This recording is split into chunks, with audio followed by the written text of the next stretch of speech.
రాంచీ వేదికగా ఆస్ట్రేలియాతో జరిగిన మూడో వన్డేలో టీమిండియా ఓపెనర్ రోహిత్ శర్మ అరుదైన ఘనత సాధించాడు. ఆస్ట్రేలియా నిర్దేశించిన 314 పరుగుల లక్ష్య ఛేదనలో దూకుడుగా ఆడేందుకు ప్రయత్నించిన రోహిత్ శర్మ 14 బంతుల్లో 2 ఫోర్లు, ఒక 6 సాయంతో 14 పరుగులు చేసి అవుట్ అయ్యాడు. ఈ మ్యాచ్ లో రోహిత్ శర్మ ఒక 6 కొట్టడం ద్వారా అంతర్జాతీయ క్రికెట్లో 350 సిక్సర్లు కొట్టిన రెండో భారత క్రికెటర్ గా అరుదైన రికార్డు నెలకొల్పాడు. భారత్ తరపున మహేంద్ర సింగ్ ధోని 353 సిక్సర్లతో అగ్రస్థానంలో కొనసాగుతుండగా తాజాగా రోహిత్ శర్మ రెండో స్థానంలో నిలిచాడు. అంతర్జాతీయ క్రికెట్లో అత్యధిక సిక్సర్లు బాదిన ఆటగాళ్ల జాబితాలో క్రిస్ గేల్ 517 సిక్సర్లతో అగ్రస్థానంలో కొనసాగుతుండగా ఆ తర్వాత పాకిస్తాన్ మాజీ క్రికెటర్ షాహిద్ అఫ్రిది, బ్రెండన్ మెక్కల్లం, శ్రీలంక మాజీ క్రికెటర్ సనత్ జయసూర్య, రోహిత్ శర్మలున్నారు. ఇదిలా ఉంటే టీమిండియా 32 పరుగుల తేడాతో ఓటమి పాలైంది.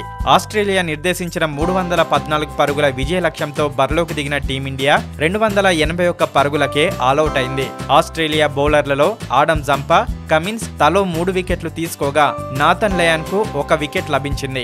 ఈ విజయంతో పర్యాటక ఆస్ట్రేలియా జట్టు 5 వన్డేల సిరీస్ లో భారత్ ఆధిక్యాన్ని 2-1కి తగ్గించింది. ఇరు జట్ల మధ్య 4వ వన్డే మార్చి 10న మొహాలీ వేదికగా జరగనుంది.